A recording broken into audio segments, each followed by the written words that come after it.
Hey, welcome to my video where I'll be talking about some home remedies for use to get over a cold. I kind of have a little cold right now, so excuse me if I sound a little sore. Anyways, my name is Dr. Cheng Ron. I'm an internal medicine doctor, primary care doctor in Houston, Texas. And I just want to share with you some value of what I know. So, first things first, let's start with what exactly is a cold. Okay, a cold is basically what we call a upper respiratory tract infection. The respiratory tract is the airways that we breathe into, and there's the upper section, which is right here, and the lower section, which is in the lungs right here.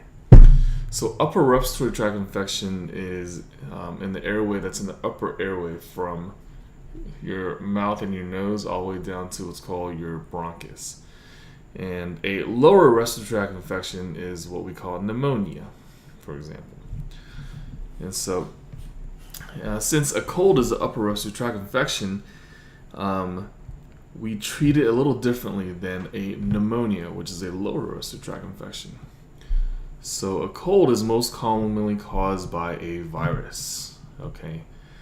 And which means that you don't need antibiotics for a virus. You do not need antibiotics for most of the common colds that are out there.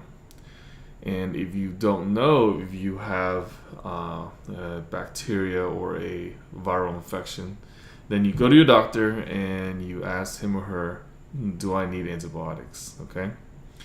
But here's some common remedies that I think that you should start before you go to your doctor. All right.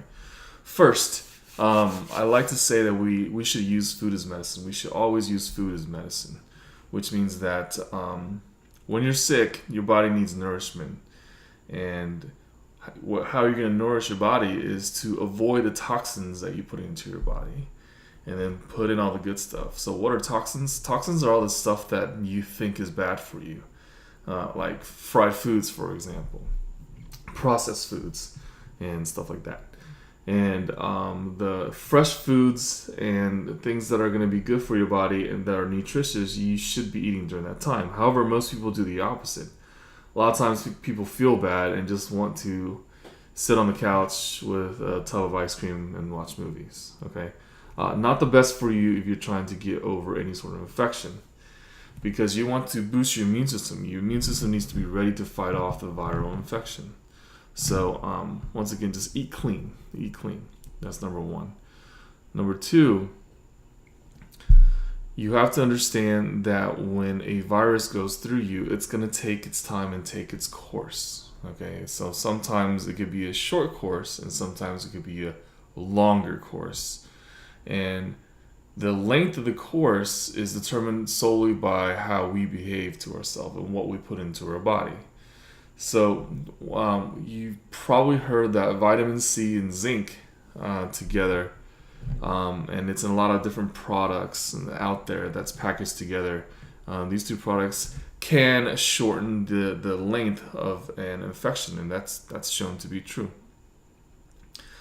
So where do you get vitamin C and zinc? You can get it pretty much from any store, Walgreens or CVS or Walmart or Sam's or whichever it is that you go to. And there's different branded packagings. Like Airborne is one of the ones that I use. Airborne is vitamin C and zinc in it, and it dissolves, and actually it tastes pretty good. So one is to eat clean. Two, vitamin C and zinc. Three is, let's support our symptoms. Let's say if I have a runny nose, then I would have to blow my nose, right? And to blow my nose, it can be a very uncomfortable thing, especially when you blow your nose and you wipe and you leave marks right here, which kind of hurt. But blowing your nose is actually, you have to do it right. and it's not like real hard. That's not how you blow your nose. You want to blow it gently, and you want to wipe gently. Just let the mucus come out of your nose, but don't take a deep breath and go.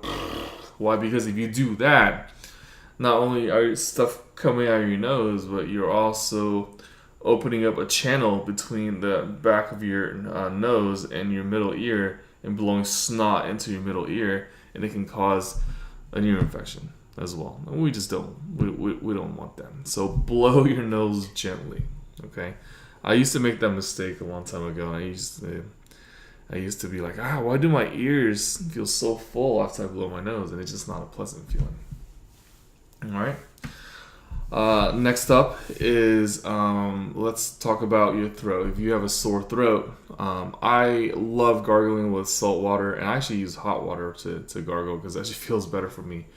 It's soothing. It brings my inflammation of my throat down. It's real soothing. And if you're able to tolerate salt water, you can swallow it if you want to, but most people, I recommend for you to just gargle. I personally swallow it because I don't mind the taste, and plus it goes down my esophagus to the back of my throat and feels pretty nice for me. So, and some people are thinking, that's disgusting. Why would you swallow salt water? Don't you just swallow the bugs that's in here? Yeah, the bugs and the virus that's up in here cannot survive in your stomach environment. So it's still okay. Let's see. Stay inside, stay warm, drink hot liquids. You just want to make yourself be nice and warm, especially if you have a low-grade fever. Fevers are actually good for the body. The reason why your body has a fever in the first place is that your brain raises the body temperature so that there's more interaction between your body's immune and the bug, or the pathogen as we call it. And so if there's more interaction, then you'll get over it quickly. So a lot of people I know, especially since if they have like even a small fever, they try to make themselves cooler or colder with a cold towel, and I don't suggest doing that because your body is warm for a reason, right? The only time I do suggest, if you want to bring your body temperature down, is if you spike a high fever, then you do want to bring your body temperature down, because a lot higher fevers can cause brain damage and organ damage and all sorts of things.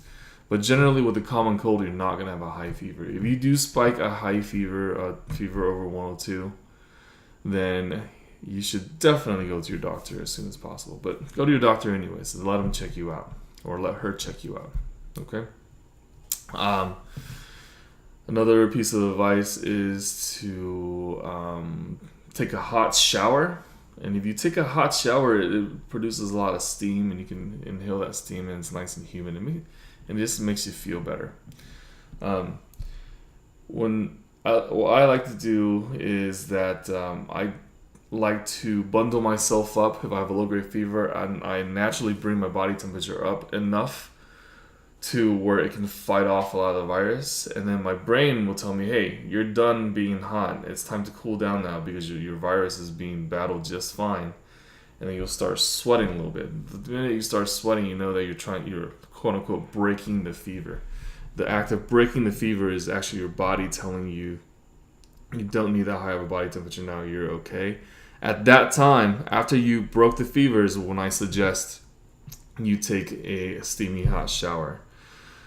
Because one, you feel better, and two, if you take a steamy hot shower even while you have a low-grade fever, a lot of times after the shower you come out and the water evaporates off your skin, your body temperature actually drops a little bit, and then your body may say, hey, we're not ready for your temperature to drop, we want the temperature to go back up, so you'll probably spike another fever later on. It's just the way that the body works. Okay. So I talked about fevers. I talked about nasal congestion. I talked about sore throat, and I did not talk about the feeling of malaise. So malaise is a feeling that you just feel really bad, that just really inexplicable bad feeling. That inexplicable bad feeling is just your body's immune system being overactive to fight off the infection, and you feel bad because the body wants you to rest. So listen to the body and just rest and relax. Don't power through it. There's no reason to power through it. So that bad feeling is what we call malaise, M-A-L-A-I-S-E. And that sensation of malaise can only be better if your fever becomes better or if you get over the virus. And that's the only way.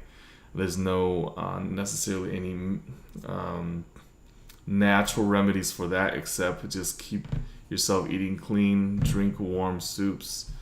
Don't drink or eat anything processed. That is number one. Okay, and eat real clean during that time.